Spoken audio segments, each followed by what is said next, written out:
Morning students, आइए अब हम लोग इलेक्ट्रिक करंट का पाँचवा नंबर प्रॉपर्टीज पढ़ने जा रहे हैं। ध्यान देना है। देखिए, electric current is a stream of moving charges. Means कि जब किसी मान लीजिए कोई कंडक्टर है और इस कंडक्टर से इलेक्ट्रिक करंट पास कर रहा है, इसका मतलब है कि इसमें बहुत सारे चार्ज का मूवमेंट होता है और चार्ज के रूप में कंडक्टर में फ्री इलेक्ट्रॉन होते हैं। तो वही हमने लिखा है कि electric current is a stream of moving charges. बहुत सारे चार्जेस का ना स्ट्रीम होता है, धारा होता है। और not all moving charges constitute an electric current. इसको थोड़ा अच्छे से आप समझेंगे, ध्यान देंगे। बात करते हैं स्टूडेंट्स कंडक्टर का। जैसे मान लीजिए कंडक्टर के रूप में आपका एल्युमिनियम का बना हुआ वायर है। ये एल्युमिनियम का कंडक्टर है Al। हम लोग जानते हैं इसका एटॉमिक नंबर 13 होता है। तो इसका इलेक्ट्रॉनिक कॉन्फ़िगरेशन हो जाएगा 283। ये जो 3 इलेक्ट्रॉन है वो आउटर मोस्ट ऑर्बिट इलेक्ट्रॉन है, जिसको हम लोग फ्री इलेक्ट्रॉन कहते हैं। तो स्टूडेंट्स, फ्री इलेक्ट्रॉन जो है रैंडमली मूव करते हैं। मीन्स ऐसे गया, फिर ऐसे आया, फिर ऐसे आया। हर मेटल में, हर कंडक्टर में फ्री इलेक्ट्रॉन्स रैंडमली मूव करते हैं और उनका कोई फिक्स मूवमेंट का डायरेक्शन नहीं होता है। तो मान लीजिए कि ये 3 फ्री इलेक्ट्रॉन इधर गया और 3 इधर आया। तो देखिए स्टूडेंट्स, चार्ज का मूवमेंट है, बट ये 3 इलेक्ट्रॉन्स इधर गया, 3 इलेक्ट्रॉन्स इधर आया। तो इस केस में करंट प्रोड्यूस नहीं होगा। उसी को हमने लिखा है कि not all moving charges constitute an electric current. यहाँ चार्ज का मूवमेंट है, चार्ज के रूप में कौन मूव कर रहा है? Free electron. फ्री इलेक्ट्रॉन का मूवमेंट है, लेकिन यहाँ पे करंट प्रोड्यूस नहीं करेगा। देखिए आगे हमें लिखा है कि there must be a net flow of charge through that surface. यहाँ पे 3 इलेक्ट्रॉन का मूवमेंट इधर है और 3 इधर मूव किया, नेट चार्ज का ट्रांसफर हो गया जी। जितना चार्ज इधर गया स्टूडेंट्स, उतना ही चार्ज इधर आया। तो इस क्रॉस सेक्शन एरिया से नेट चार्ज का ट्रांसफर क्या हो गया? 0। इसलिए यहाँ पे चार्ज का फ्लो, नेट चार्ज का फ्लो 0 हो गया। तो उसी को हमने लिखा है कि current through a given surface there must be a net flow of charge. मतलब या तो 3 इलेक्ट्रॉन सिर्फ इधर जाता, या 6 का 6 इलेक्ट्रॉन इधर जाता, या 6 इलेक्ट्रॉन इधर आता, तो यहाँ करंट प्रोड्यूस होता। लेकिन इस क्रॉस सेक्शन एरिया से जितना इधर चार्ज गया उतना ही चार्ज इधर आया। तो नेट ट्रांसफर ऑफ चार्ज क्या हो गया? 0।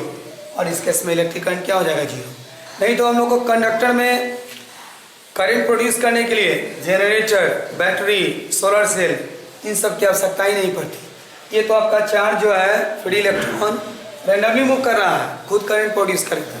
लेकिन ऐसा नहीं होता है। जितना क्रॉस सेक्शन एरिया से नेट ट्रांसफर चार्ज इधर हुआ उतना ही इधर ट्रांसफर होगा। और इस तरीक़ा से नेट चार्ज ऑफ ट्रांसफर क्या हो जाएगा? 0। और इलेक्ट्रिक करंट भी क्या हो जाएगा? 0। तो इस तरीक़ा से आप पॉइंट नंबर 5 लिखिए, फिर हम आपको पॉइंट नंबर 6 बताने जा रहे हैं। आइए स्टूडेंट्स, और आपको हम नेक्स्ट प्रॉपर्टीज में लिए चलते हैं, इलेक्ट्रिक करंट के अगले properties. When we connect a wire, ध्यान देंगे, when we connect a wire through a battery. देखिए स्टूडेंट्स, ये बैटरी का सिंबल है इस तरीक़ा से, और ये पॉजिटिव टर्मिनल कहलाता है, या निगेटिव टर्मिनल। इसको हम लोग एक वायर से ऐसे कनेक्ट कर दिए हैं।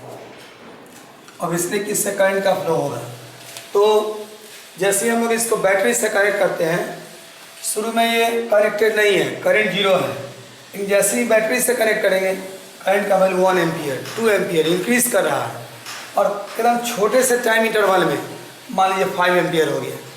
उसके बाद ये करंट का जो वैल्यू है ना, लगातार 5 एम्पियर रहेगा।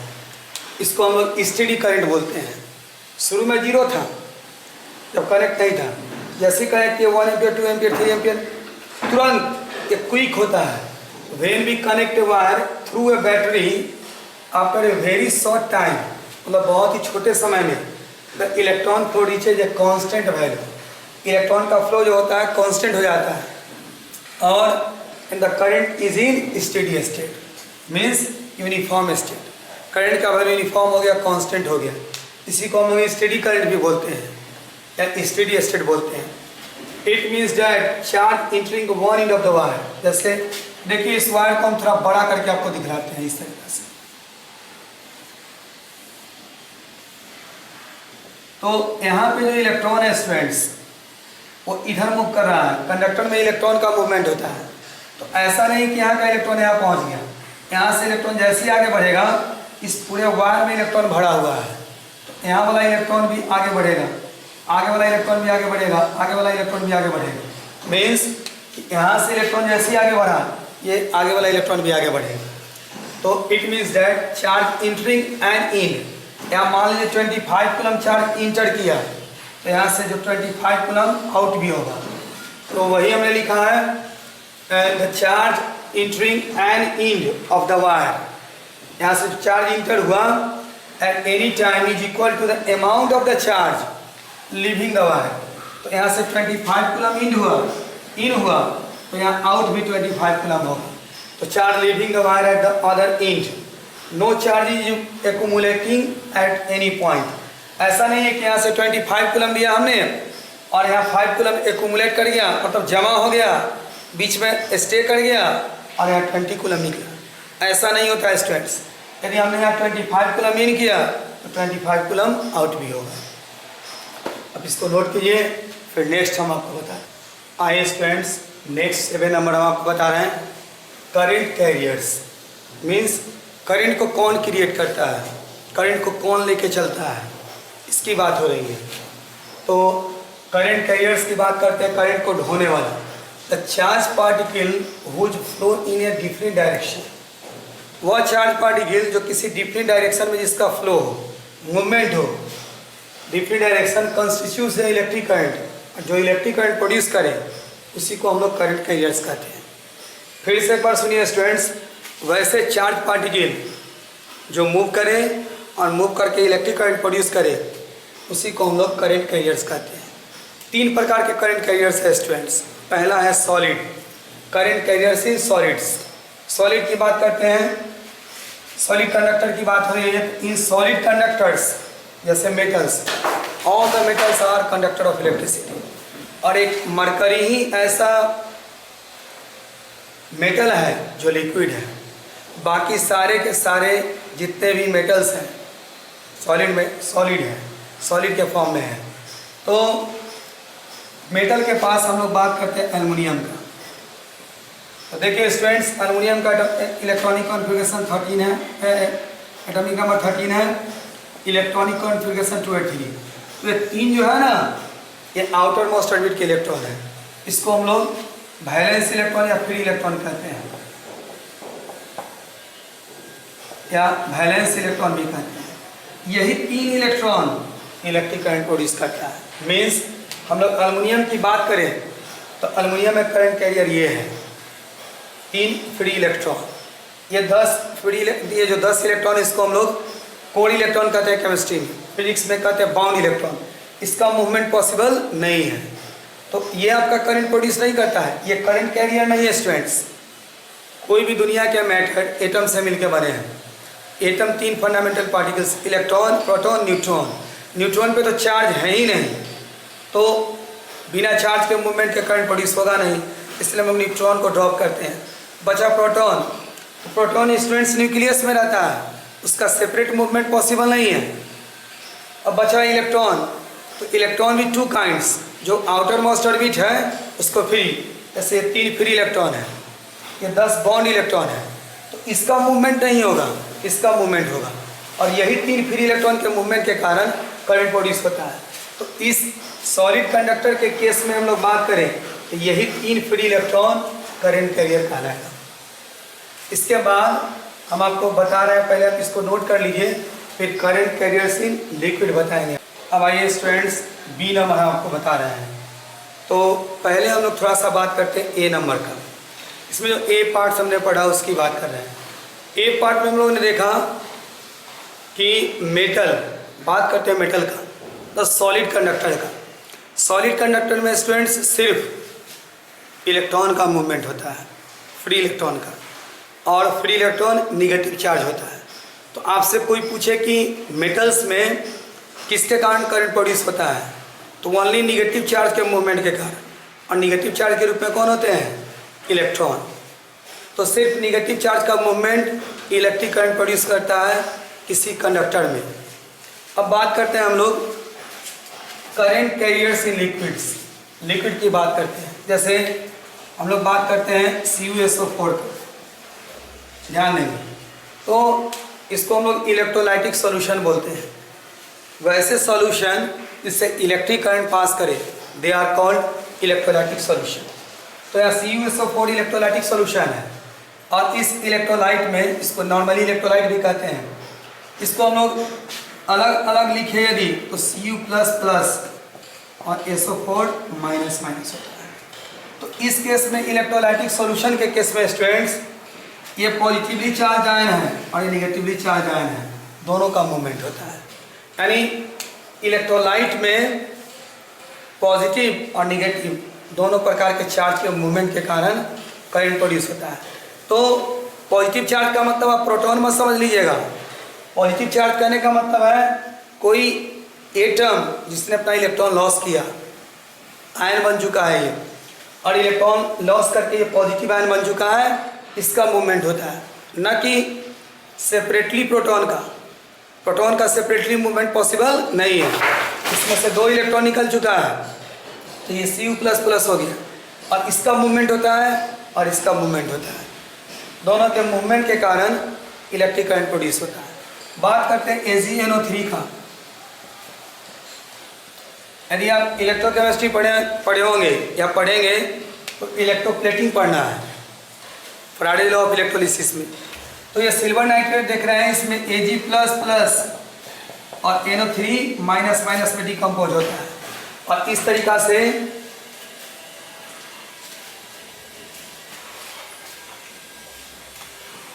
दोनों ही प्रकार के चार्ज का मूवमेंट होता है। मतलब सिल्वर का भी ++ का मूवमेंट होता है और Na3- का भी मूवमेंट होता है। तो इलेक्ट्रोलाइटिक सॉल्यूशन में both kinds of charges means positive and negative. Positive के रूप में आयन होगा स्टूडेंट्स जो इलेक्ट्रॉन लॉस कर चुका है, तो पॉजिटिव आयन का मूवमेंट होता है और निगेटिव आयन का मूवमेंट होता है। जबकि कंडक्टर में सिर्फ और सिर्फ negative charge means free electron का मूवमेंट होता है करंट प्रोड्यूस करने के लिए। तो आप इसको B नंबर को नोट कीजिए। फिर C नंबर में हम आपको गैसेस में कैसे कंडक्शन करंट कैरियर्स कौन होते हैं वो बताएंगे। यहाँ पर देखिए Ag++ और NO3- यानी पॉजिटिव और निगेटिव दोनों ही किसका काम करेंगे? करंट कैरियर्स का। आइए स्टूडेंट्स, अब C नंबर हम लोग गैस की बात करते हैं। फिर से एक बार हम लोग सारे बात को सुन लेते हैं। A नंबर में हम लोगों ने पढ़ा सॉलिड कंडक्टर की बात किया मीन्स मेटल्स, उसमें करंट प्रोड्यूस करने के लिए मीन्स करंट कैरियर्स का काम सिर्फ फ्री इलेक्ट्रॉन किया, निगेटिव चार्ज किया। उसके बाद हम लोगों ने पढ़ा इलेक्ट्रोलाइटिक सॉल्यूशन की बात किया, लिक्विड की बात किया, उसमें पॉजिटिव आयन और निगेटिव आयन दोनों का मूवमेंट हुआ, यानी पॉजिटिव चार्ज भी मूव किया और निगेटिव चार्ज भी। हम लोग बात करें करंट कैरियर्स इन गैसेस, गैस में करंट कैरियर कौन होगा? देखिए स्टूडेंट्स, अभी हम यहाँ पे खड़े हैं तो हमारे चारों तरफ एयर है, एटमॉस्फेयर है। तो ये जो एयर है ये भी गैस है, कंपोजिशन है बेटा किसका? CO2 का, CO का, N2 का, O2 का एंड सो ऑन। तो ऐसा नहीं है कि हम लोग एक बैटरी ले लें, उसका ये पॉजिटिव टर्मिनल और ये निगेटिव, और एक वायर से इसको ऐसे कनेक्ट कर दिए और यहाँ से करंट पास करने लगे। नहीं, ये पॉसिबल नहीं है। बीच में यहाँ एयर है तो यहाँ से यहाँ करंट का मूवमेंट नहीं होगा, यानी गैस में नॉर्मली करंट का मूवमेंट नहीं होता है। अब क्या काम करते हैं कि इसको हम लोग एक डिस्चार्ज ट्यूब ले लेते हैं, मीन्स समझिए ना कि ग्लास का ट्यूब ले लिए और दोनों वायर की इसके अंदर रख दिए। अब आप चाहिएगा कि इसको हम लोग मान लीजिए यहाँ पे हमने 100 वोल्ट का पोटेंशियल अप्लाई कर दिया तो यहाँ इससे करंट पास करने लगे, ये पॉसिबल नहीं है। अब इस डिस्चार्ज ट्यूब को हम लोग एक वैक्यूम पंप से कनेक्ट कर देते हैं। वैक्यूम पंप क्या होता है वो हम आपको समझा रहे हैं। वैक्यूम पंप से आप इसके अंदर की एयर को बाहर निकाल सकते हैं। तो कुछ एयर को हमने बाहर निकाला, ऑब्वियसली कि इसके अंदर प्रेशर लो हो जाएगा, और कुछ बाहर निकाला, प्रेशर लो हो जाएगा। और अब हमने यहाँ पोटेंशियल को बढ़ाना शुरू किया, 1000 वोल्ट कर दिया, 10,000 वोल्ट कर दिया, तो देखिएगा कि इसमें चार्ज का मूवमेंट स्टार्ट हो जाएगा। यानी वैक्यूम पंप के सहारे हमने प्रेशर को क्या कर दिया, वेरी लो, प्रेशर लो हो गया स्टूडेंट्स, और हमने पोटेंशियल को क्या किया, हाई कर दिया। तो जब गैस में हम लोग प्रेशर को लो कर देते हैं और पोटेंशियल हाई देते हैं, वहाँ पे भी करंट प्रोड्यूस हो जाता है। और करंट यहाँ जो प्रोड्यूस होता है, एक्चुअल में जो गैस है ना, वो दो पार्ट्स में टूट जाते हैं, एक आयन में और एक इलेक्ट्रॉन के रूप में। इलेक्ट्रॉन उससे रिलीज हो जाता है। तो देखिए नॉर्मली गैसेस आर इंसुलेटर्स। अभी हम एक तार, एक बैटरी का टर्मिनल से एक तार को जोड़ दें और एक तार को यहाँ जोड़ दें, तो इसके बीच में करंट का फ्लो नहीं होगा स्टूडेंट्स। गैस नॉर्मली इंसुलेटर होता है। ऐसे रहता तो हम लोग के जो वायर है, घर के में वायर होते हैं, उससे हम लोग को खुद ब खुद करंट लग जाता है। तो ये जो गैसेस होते हैं नॉर्मली वो इंसुलेटर का काम करते हैं, इलेक्ट्रिसिटी का। लेकिन जब हम लोग वेरी हाई पोटेंशियल अप्लाई कर दिए, यहाँ देख लीजिए हमने पोटेंशियल को बहुत बढ़ा दिया और प्रेशर इसके अंदर लो कर दें, but when we apply very high potential to gases at low pressure, pressure low कर दें, then positive ions and electrons are moving. तो गैसेस दो पार्ट में टूट जाते हैं स्टूडेंट्स, पॉजिटिव आयन में और इलेक्ट्रॉन में, और दोनों का मूवमेंट होने के कारण electrons are moving to produce electric current, और इस तरीके से दोनों का मूवमेंट के कारण करंट प्रोड्यूस होगा। तो गैसेस भी कंडक्टर होते हैं, बट बहुत ही लो प्रेशर पर, और उसमें जब हम लोग वेरी हाई पोटेंशियल अप्लाई करें तब। तो आप इसको नोट कीजिए। लास्ट में डी नंबर हम लोग बात करते हैं करंट कैरियर्स इन सेमीकंडक्टर। देखिए स्टूडेंट्स, सेमीकंडक्टर तो एक चैप्टर नहीं पढ़ाएंगे हम आपको मॉडर्न फिजिक्स में, लेकिन थोड़ा सा जान लीजिए। जर्मेनियम, सिलिकॉन, इन सभी को हम लोग सेमीकंडक्टर कहते हैं। तो सेमीकंडक्टर में इलेक्ट्रॉन का मूवमेंट होता है, इलेक्ट्रॉन के साथ साथ होल। तो होल आपके लिए एक नया चीज़ होगा। तो होल क्या है, होल पार्टिकल्स ही हैं, लेकिन क्या है वो हम आपको समझा रहे हैं। सेमीकंडक्टर में इलेक्ट्रॉन का जो वैकेंट प्लेस होता है, खाली जगह, जहाँ पे इलेक्ट्रॉन को होना चाहिए और नहीं होता है, उस जगह को ही हम लोग होल कहते हैं, और उसको हम लोग पॉजिटिव चार्ज मानते हैं। तो सेमीकंडक्टर में इलेक्ट्रॉन और होल दोनों का मूवमेंट होता है, और इसके कारण करंट प्रोड्यूस होता है। मीन्स कि सेमीकंडक्टर में करंट कैरियर्स का काम इलेक्ट्रॉन करते हैं और होल करते हैं। इन दोनों के मूवमेंट के कारण करंट प्रोड्यूस होता है। और आपको इसके बारे में विशेष हम आपको लास्ट में सेमीकंडक्टर चैप्टर है, आप पढ़ाएंगे तो बताएंगे, इसलिए कंफ्यूज नहीं होना है।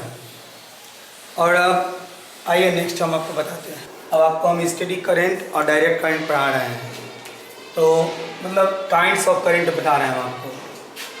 तो काइंड्स ऑफ करंट में हम लोग लिख लेते हैं काइंड्स ऑफ करंट। तो सबसे पहले काइंड्स ऑफ करंट में स्टेडी करंट और डायरेक्ट करंट। वैसे करंट जिसका मैग्नीट्यूड हमेशा कांस्टेंट रहे, न इंक्रीज करे न डिक्रीज, उस करंट को हम लोग स्टेडी करंट और डायरेक्ट करंट कहते हैं। The current which magnitude is constant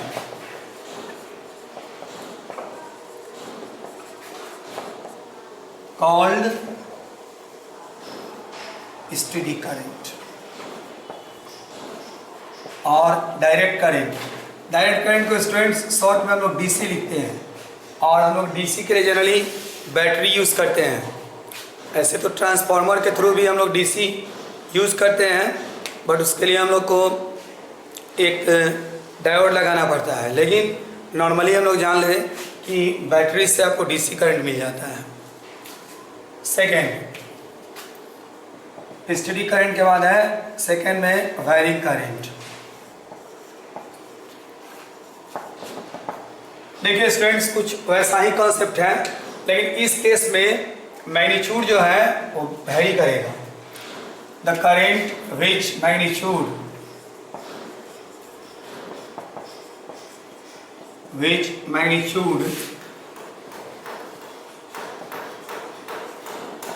varying with time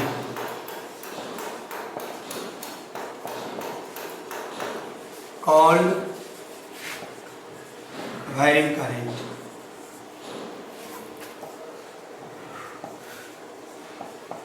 और आप इसको नोट कीजिए। फिर नंबर 3 हम आपको बता रहे हैं स्टूडेंट्स, नंबर 3 में हम आपको बता रहे हैं अल्टरनेटिंग करंट।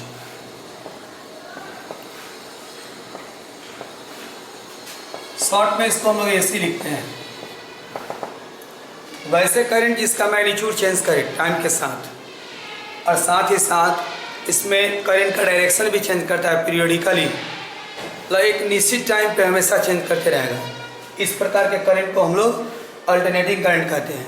देखिए स्टूडेंट्स, हम लोग के जो घर में यूज होता है करंट, वो अल्टरनेटिंग करंट ही है। इसको हम लोग नॉर्मली शॉर्ट फॉर्म में एसी बोलते हैं, मतलब अल्टरनेटिंग करंट। और जो पावर सप्लाई होता है वो एसी ही होता है, एसी करंट सप्लाई होता है। हम लोग जो डोमेस्टिक रूप में यूज़ करते हैं या इंडस्ट्रियल भी यूज़ करते हैं, उसमें भी अल्टरनेटिंग करंट का यूज होता है। तो the current which magnitude changes with time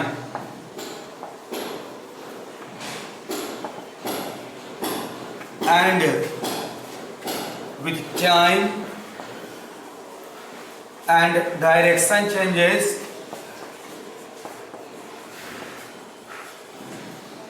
periodically called alternating current।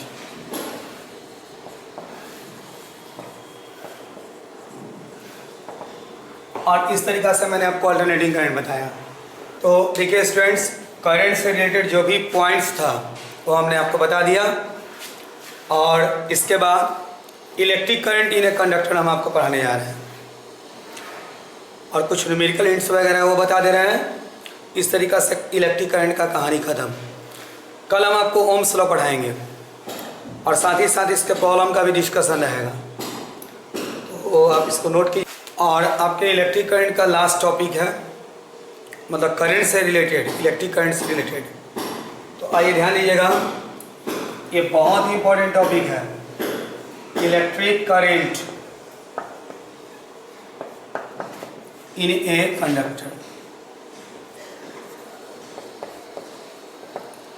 देखिए स्टूडेंट्स, अब हम लोग को पढ़ना है कि आखिर जब हम लोग बैटरी से किसी वायर को कनेक्ट करते हैं तो करंट का फ्लो कैसे होता है।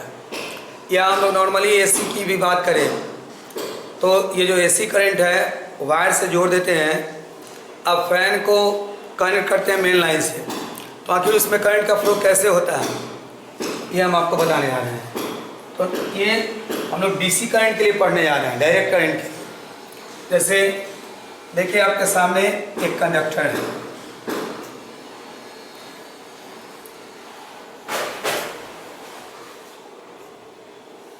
और देखिए स्टूडेंट्स, इस टॉपिक को समझने के लिए पहले कुछ बेसिक बात है वो जान लीजिए। सबसे पहले बात करते हैं हम लोग मैटर का। दुनिया के सारे मैटर एटम से मिलकर बने होते हैं, और atom students 3 fundamental particle, electron, proton और न्यूट्रॉन से मिलकर बने होते हैं। इलेक्ट्रॉन पे निगेटिव चार्ज है, प्रोटॉन पे पॉजिटिव चार्ज है, न्यूट्रॉन पे कोई चार्ज नहीं है। तो पहला पॉइंट तो ये ध्यान में रखिए। दूसरा कि इलेक्ट्रिक फील्ड का कॉन्सेप्ट ध्यान में रखना पड़ेगा। जैसे एक चार्ज पॉजिटिव है तो अपने चारों तरफ इलेक्ट्रिक फील्ड प्रोड्यूस करता है, इस तरीका से। तीसरा पॉइंट कि इलेक्ट्रिक फील्ड इंटेंसिटी का जो डायरेक्शन होता है पॉजिटिव चार्ज से निगेटिव चार्ज की तरफ होता है।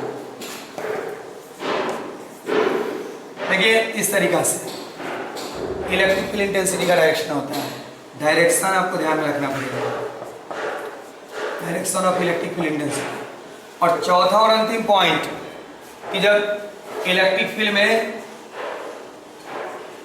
चार्ज को हम लोग रखते हैं तो उस पर फोर्स लगता है, और इस पे लगने वाले फोर्स का जो डायरेक्शन है स्टूडेंट्स वो नेचर ऑफ चार्ज पे डिपेंड करता है। मीन्स चार्ज के काइंड्स पे हम लोग जानते हैं कि 2 काइंड्स के चार्ज होते हैं। तो ये Q पॉजिटिव है, इस पॉजिटिव चार्ज पर फोर्स फील्ड के डायरेक्शन में लगेगा। तो यहाँ फील्ड इधर है, इस पर फोर्स भी इधर लगेगा। यदि हम लोग चार्ज निगेटिव ले लें तो इस पर फोर्स फील्ड के अपोजिट लगेगा। फील्ड इधर है, उस पर फोर्स इधर लगेगा। इतना कॉन्सेप्ट आपको स्टूडेंट्स ध्यान में रखना पड़ेगा। एक बार फिर से बता दे रहे हैं, सारे मेटल हो नॉन मेटल एनी काइंड्स सभी एटम से मिलकर बने हुए हैं। और atom 3 fundamental particle electron, proton, neutron से मिलकर बने होते हैं। इलेक्ट्रॉन पे निगेटिव चार्ज, प्रोटॉन पे पॉजिटिव चार्ज, न्यूट्रॉन पे कोई चार्ज नहीं है। साथ ही साथ हर चार्ज अपने चारों तरफ इलेक्ट्रिक फील्ड प्रोड्यूस करता है। चार्ज पॉजिटिव हो तो फील्ड बाहर की तरफ होता है। इलेक्ट्रिक फील्ड के डायरेक्शन की बात करते हैं, यदि पॉजिटिव निगेटिव चार्ज हो तो इलेक्ट्रिक फील्ड का डायरेक्शन पॉजिटिव से निगेटिव की तरफ होता है। और अंतिम कि इलेक्ट्रिक फील्ड में जब हम लोग चार्ज को रखते हैं तो उस पर फोर्स लगता है। तो स्टूडेंट्स, फोर्स का जो डायरेक्शन है वो नेचर ऑफ चार्ज पे डिपेंड करता है। यदि चार्ज पॉजिटिव है तो उस पर फोर्स फील्ड के डायरेक्शन में लगेगा। मीन्स यहाँ पर फील्ड इधर है और चार्ज का साइन पॉजिटिव है तो इस पर फोर्स इधर लगेगा। और ये निगेटिव चार्ज है, इस पर फोर्स फील्ड के अपोजिट लगेगा। बस इतना बात आपको ध्यान में रखना है। देखिए आपके सामने एक कंडक्टर है, मान लीजिए कॉपर का वायर है। इसके कितने एंड्स हैं students? 2 ends. Here we take a conductor having 2 ends और इसके दोनों एंड को हम लोग एक बैटरी से कनेक्ट कर देते हैं ऐसे। कनेक्टेड फ्रॉम है क्या? बैटरी। देखिए स्टूडेंट्स, ये पॉजिटिव टर्मिनल है और ये निगेटिव है। ये वाला इन पॉजिटिव से कनेक्टेड है, ऑब्वियसली कि ये भी पॉजिटिवली चार्ज हो जाएगा। और ये वाला इन निगेटिव टर्मिनल से कनेक्ट है तो ये निगेटिवली चार्ज हो जाएगा। तो फिर से एक बार सुनिए, here we take a conductor having 2 ends connected from a battery. Due to this cause, इस कारण से इस कंडक्टर का एक एंड पॉजिटिवली चार्ज हो गया और दूसरा एंड निगेटिवली चार्ज हो गया। Due to this cause one of the end is positively charged and another is negatively charged. अब देखिए स्टूडेंट्स, ये पॉजिटिव चार्ज है, निगेटिव चार्ज है, ये वाला कॉन्सेप्ट। ये चार्ज इलेक्ट्रिक फील्ड प्रोड्यूस करेगा और इलेक्ट्रिक फील्ड का डायरेक्शन पॉजिटिव से निगेटिव की तरफ होता है। तो ये पॉजिटिव है, निगेटिव है, इधर की तरफ इलेक्ट्रिक फील्ड प्रोड्यूस कर देगा ई। और ये कॉपर का वायर है। तो देखिए स्टूडेंट्स, ये भी मैटर है और मैटर किससे मिलकर बना हुआ है? एटम से। और atom 3 fundamental particle electron, proton, neutron से मिलकर बने हैं। इलेक्ट्रॉन पे कैसा चार्ज है? निगेटिव। यानी कह सकते हैं कि इसमें पूरे में इलेक्ट्रॉन भरा हुआ है और उस इलेक्ट्रॉन पे निगेटिव चार्ज है। इसके अंदर पूरे में प्रोटॉन भरा हुआ है, उस पर पॉजिटिव चार्ज है। न्यूट्रॉन भी इसमें भरा हुआ है लेकिन उस पर कोई चार्ज नहीं है। देखिए F is equal to formula होता है Q into E. Q charge है तो इसके अंदर में इलेक्ट्रिक फील्ड क्रिएट हो गया और न्यूट्रॉन पे चार्ज 0 है। तो यहाँ यदि हम लोग 0 वैल्यू रखें तो फोर्स का वैल्यू 0 हो जाएगा। मीन्स कि न्यूट्रॉन पे इलेक्ट्रिक फोर्स नहीं लग रहा है। तो न्यूट्रॉन की बात खत्म करते हैं। अब आइए प्रोटॉन की बात करते हैं स्टूडेंट्स। प्रोटॉन पे पॉजिटिव चार्ज है और इलेक्ट्रिक फील्ड का डायरेक्शन इधर है। हम लोग पढ़े हैं कि इलेक्ट्रिक फील्ड का डायरेक्शन इधर है और चार्ज पॉजिटिव है तो उस पर फोर्स भी इधर लगेगा। यहाँ इलेक्ट्रिक फील्ड इधर है, इसके अंदर में सारे भरे हुए प्रोटॉन पे जो कि पॉजिटिव चार्ज है उस पर फोर्स इस डायरेक्शन में लगेगा। लेकिन स्टूडेंट्स, हम लोग जानते हैं कि पॉजिटिव चार्ज जो प्रोटॉन है वो एटम के अंदर में न्यूक्लियस में है, उसका मूवमेंट पॉसिबल नहीं है, इसलिए वो मूव नहीं करेगा, मीन्स करंट प्रोड्यूस नहीं करेगा। क्योंकि करंट प्रोड्यूस करने के लिए चार्ज का मूवमेंट जरूरी है। अब बात करते हैं इलेक्ट्रॉन का। इलेक्ट्रॉन पे निगेटिव चार्ज है। अब इलेक्ट्रॉन पे निगेटिव चार्ज है तो निगेटिव चार्ज पर फोर्स फील्ड के अपोजिट लगता है। देखिए निगेटिव चार्ज है, इस पर फोर्स इधर लग रहा है, फील्ड इधर है। तो इसके अंदर में जितने इलेक्ट्रॉन्स हैं सभी पे फोर्स इधर लगेगा क्योंकि इलेक्ट्रिक फील्ड का ये है डायरेक्शन। तो इलेक्ट्रॉन पे फोर्स इधर लगा F। लेकिन इलेक्ट्रॉन भी 2 प्रकार के होते हैं स्टूडेंट्स, फ्री इलेक्ट्रॉन और बाउंड इलेक्ट्रॉन। तो इस कॉपर का हम लोग जानते हैं Cu का प्लस होता है, यानी इसके एक एटम के पास 2 फ्री इलेक्ट्रॉन है।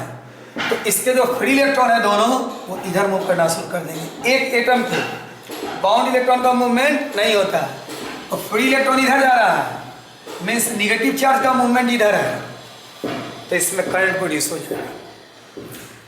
लेकिन करंट का डायरेक्शन क्या है? देखिए स्टूडेंट्स, निगेटिव चार्ज का मूवमेंट इधर है, तो हम लोग मान सकते हैं, इमेजिन कर सकते हैं, इमेजिन कीजिए कि निगेटिव चार्ज इधर जा रहा है, तो कह सकते हैं कि पॉजिटिव चार्ज इधर जा रहा हो। ऐसा होता नहीं है कंडक्टर में, एज्यूम करते हैं ओनली हम लोग। तो पॉजिटिव चार्ज इधर जा रहा है, तो करंट का डायरेक्शन भी इधर ही होगा। मीन्स कि करंट का जो डायरेक्शन होता है वो पॉजिटिव चार्ज के मूवमेंट के अलॉन्ग होता है। या ऐसा भी कह सकते हैं कि इलेक्ट्रिक करंट का जो डायरेक्शन होता है वो इलेक्ट्रॉन के मोशन के अपोजिट होता है, फ्री इलेक्ट्रॉन के मोशन के अपोजिट होता है। यहाँ पर फ्री इलेक्ट्रॉन का मूवमेंट इधर है और करंट का डायरेक्शन इधर है, तो जो करंट का जो डायरेक्शन होता है वो फ्री इलेक्ट्रॉन के मोशन के अपोजिट होता है, और इस तरीक़ा से इसमें करंट प्रोड्यूस हो गया। तो एक बार फिर से देख लेते हैं। Here we take a conductor having two ends connected from a battery. Due to this cause, one end is positively charged and another is negatively charged. These charges, ये जो charges है, produce किया electric field inside the conductor. ये बाहर में नहीं है students, इस कंडक्टर के अंदर में फील्ड है। हमने यहाँ पे इसको रिप्रेजेंट किया है सिर्फ समझाने के लिए। एक्चुअल में फील्ड इस कंडक्टर के अंदर में ही क्रिएट होता है। अब न्यूट्रॉन पे चार्ज 0 होता है, इसलिए उस पर कोई फोर्स नहीं लगेगा। प्रोटॉन पे फोर्स लगता है, पॉजिटिवली चार्ज है, इधर है फील्ड, इसी डायरेक्शन में लगेगा। लेकिन प्रोटॉन न्यूक्लियस में होते हैं, इसलिए उसका मूवमेंट पॉसिबल नहीं है। बचा इलेक्ट्रॉन निगेटिव चार्ज है, उस पर फोर्स फील्ड के अपोजिट लगेगा। लेकिन बाउंड इलेक्ट्रॉन का मूवमेंट नहीं होता है, फ्री इलेक्ट्रॉन का मूवमेंट होता है। तो फ्री इलेक्ट्रॉन इधर मूव करना शुरू कर देगा और इस तरीक़ा से इसमें करंट प्रोड्यूस हो जाएगा। हाँ, करंट का डायरेक्शन और फ्री इलेक्ट्रॉन का मूवमेंट का डायरेक्शन दोनों अपोजिट होता है। मान लीजिए कोई कहे कि करंट का डायरेक्शन ईस्ट है किसी कंडक्टर में, तो आप कह सकते हैं कि वहाँ पर फ्री इलेक्ट्रॉन का मूवमेंट वेस्ट में होगा। या कोई कहे कि फ्री इलेक्ट्रॉन का मूवमेंट नॉर्थ में है, तो करंट का डायरेक्शन आपको साउथ में कहना पड़ेगा। तो इस तरीक़ा से यह मैंने आपको समझाया। तो स्टूडेंट्स, इसको हम लोग लिख सकते हैं इस तरीक़ा से। Here we take a conductor having two ends connected from terminals of a battery.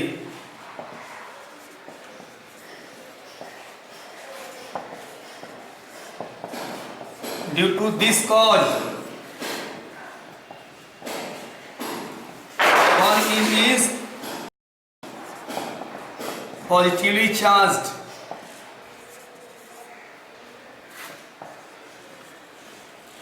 and another is negatively charged.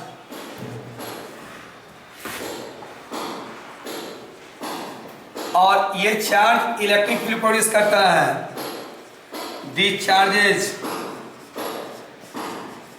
produce electric field inside the conductor.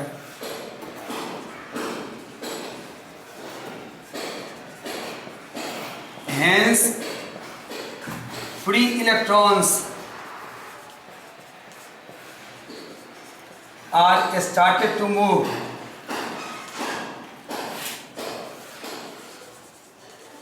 and current produced. और इस तरीक़ा से करंट प्रोड्यूस होता है। तो ये करंट प्रोड्यूस होने की बात है।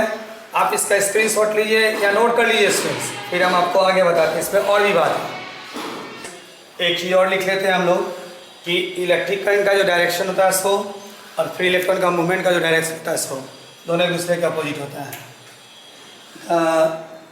Direction of electric current and motion of free electrons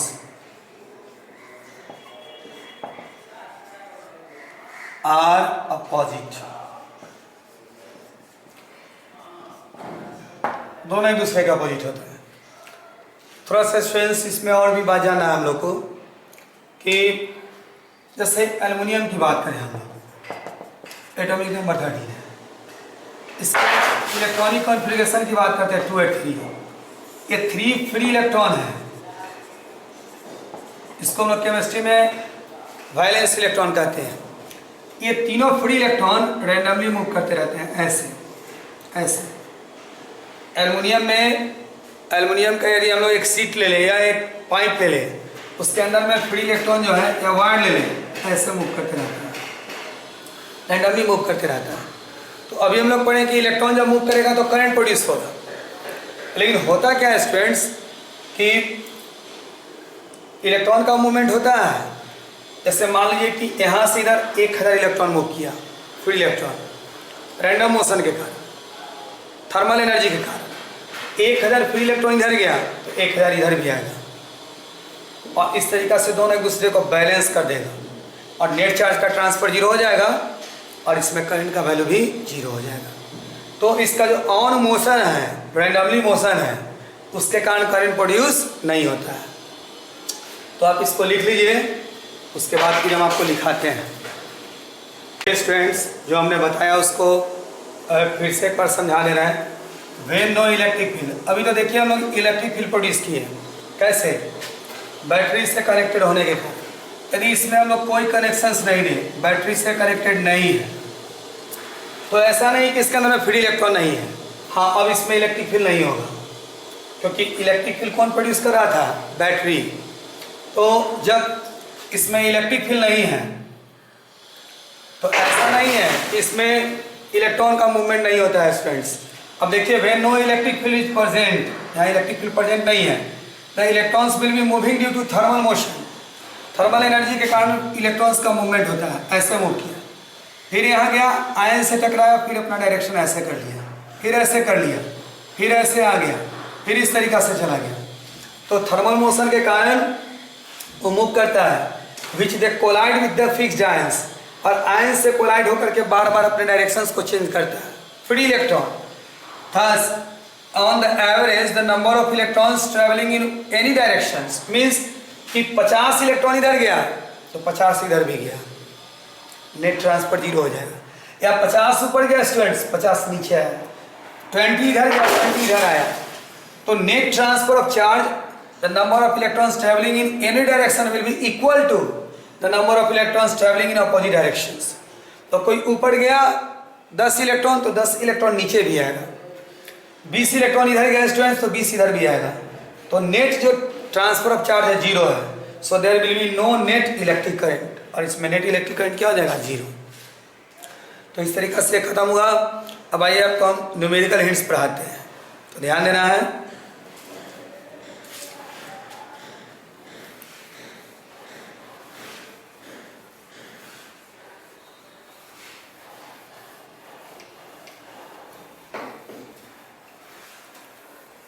आइए स्टूडेंट्स, न्यूमेरिकल हिंट्स में सबसे पहले बता रहे हैं इलेक्ट्रिक करंट का प्रॉब्लम आप कैसे बनाएंगे।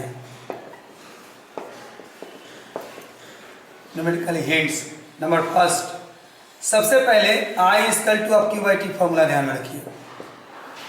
I equal to Q by T, I का मतलब है स्टूडेंट्स इलेक्ट्रिक करंट, और इसका SI यूनिट एम्पियर होता है। Q का मतलब है चार्ज, SI यूनिट कूलम होता है। T का मतलब है टाइम, इसका SI यूनिट सेकेंड होता है। तो ये फॉर्मूला तब लगाइए जब करंट आपका यूनिफॉर्म हो सकता है कि सेकेंड केस ये ध्यान में रखिएगा कि कभी कहेगा आपको क्वेश्चंस में कि किसी कंडक्टर के क्रॉस सेक्शन एरिया से 1000 इलेक्ट्रॉन क्रॉस कर रहा है 10 सेकेंड में, तो करंट बताइए। तो आपको चार्ज निकालने के लिए Q equal to n e formula ध्यान में रखना पड़ेगा, जहाँ E का मतलब होता है 1.6 इंटू 10 टू माइनस 19 कूलम, और N का मतलब है number of transfer electrons.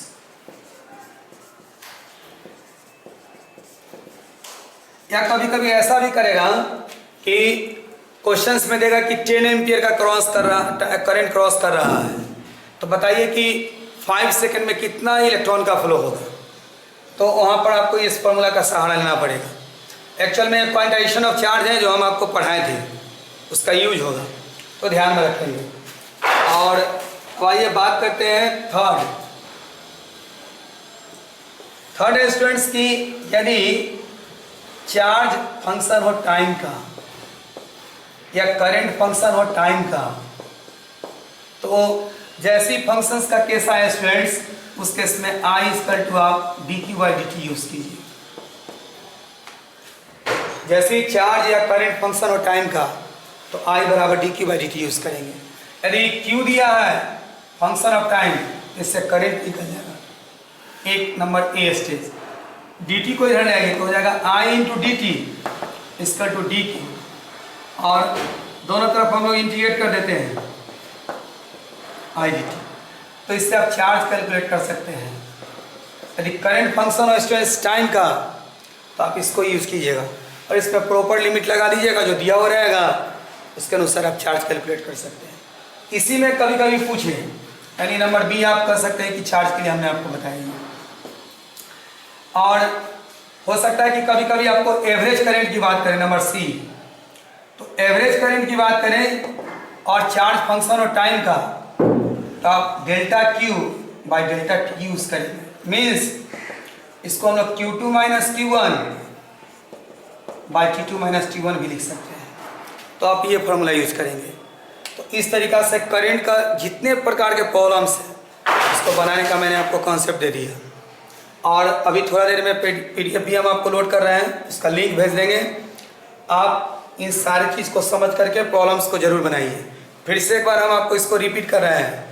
Current is equal to charge upon time formula है, और ये तब लगाएंगे जब करंट का वैल्यू यूनिफॉर्म हो या कांस्टेंट कहिए, कांस्टेंट।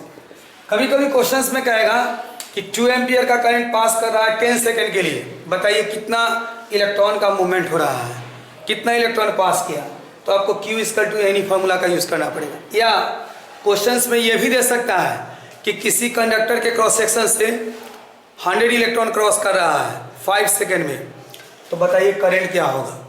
तो आप Q इक्वल टू एनी से पहले Q निकाल लेंगे।